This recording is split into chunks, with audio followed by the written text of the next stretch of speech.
conspiracy.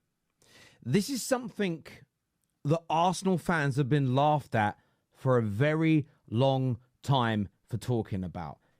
Take a seat, sit down, drop whatever you're doing, and listen to this. It is absolutely outrageous. David Coote, Premier League referee, talking about Liverpool. And we're going to look at the wider ramifications of this. But take a listen to this.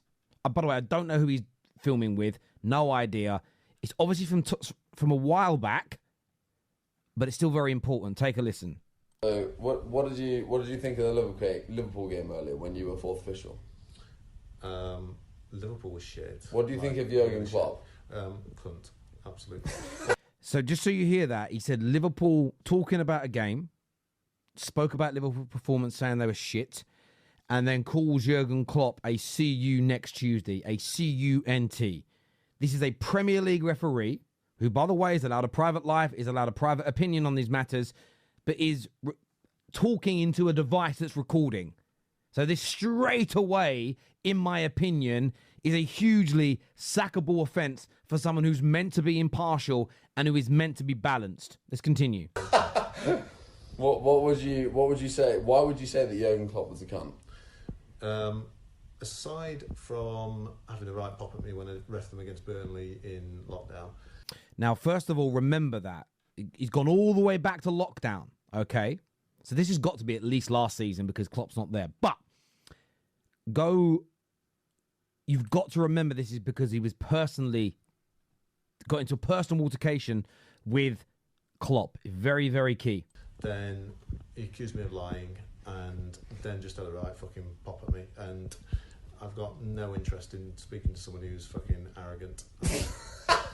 So I do my best not to speak to him. Milner's all right. I get on with James Milner. You get someone James Milner. You can see me there with mask on. Yeah.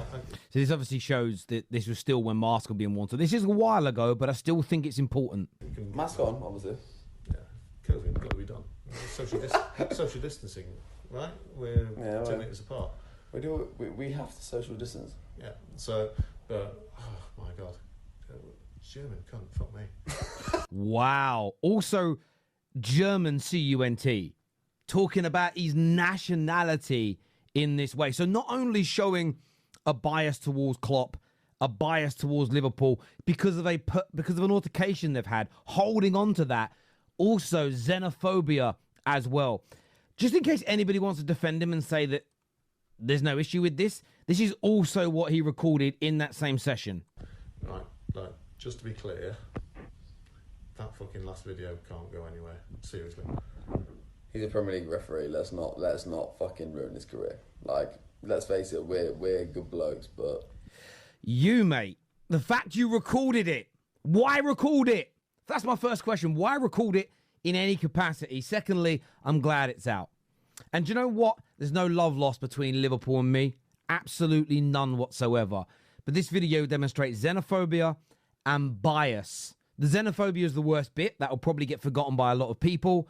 But the bias is crazy. Now, I want to start off by saying something here. I don't think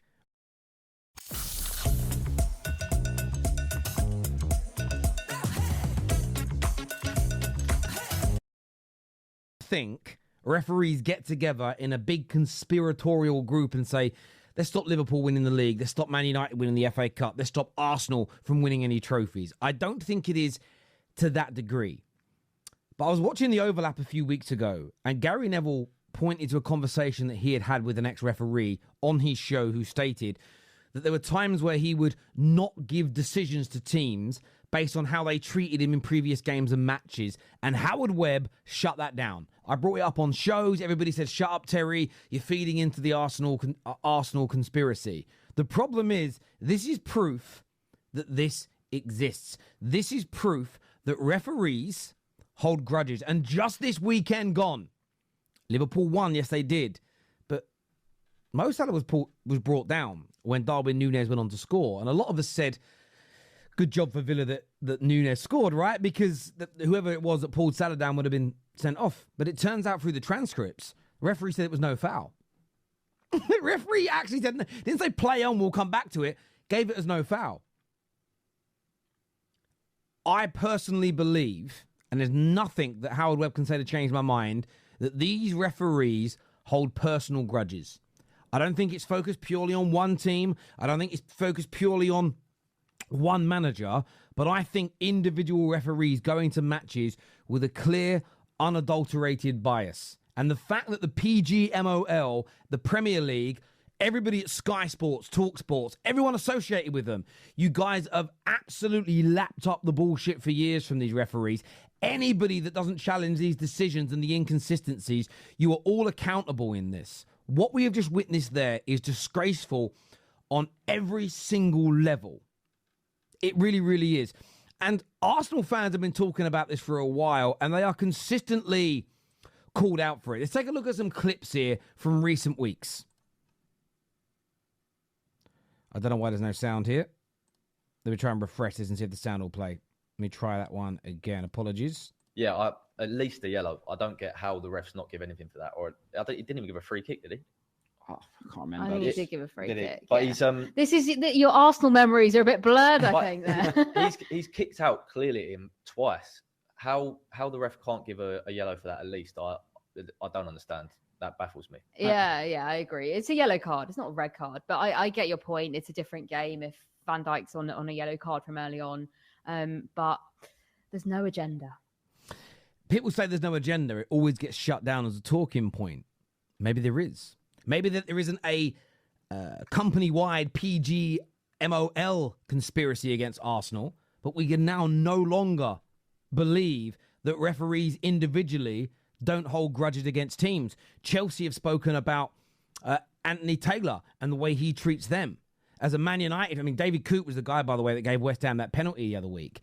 These are horrendous decisions. We see a consistent lack of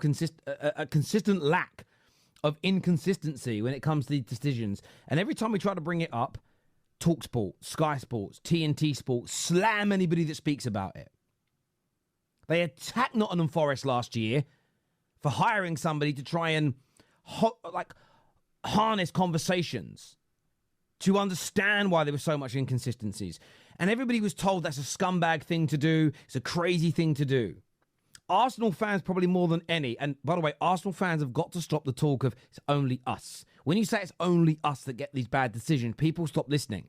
But where Arsenal fans are spot on, in my personal opinion, is referees definitely hold grudges and definitely have agendas. And I think the Premier League, I think the FA at large have to start now looking to go abroad to hire managers, and maybe we have to recycle these managers. You know how a farmer will use a field for a certain amount of years to grow crops, and then it will lay dormant so that the nutrition can get back into the soil? Maybe we've got to do that. Maybe every 2 or 3 years we've got to change the refs because of grudges they hold, because of arguments they've had. I don't think games are being refereed fairly across the board, in my personal and humble opinion. Overall, look, David Coote.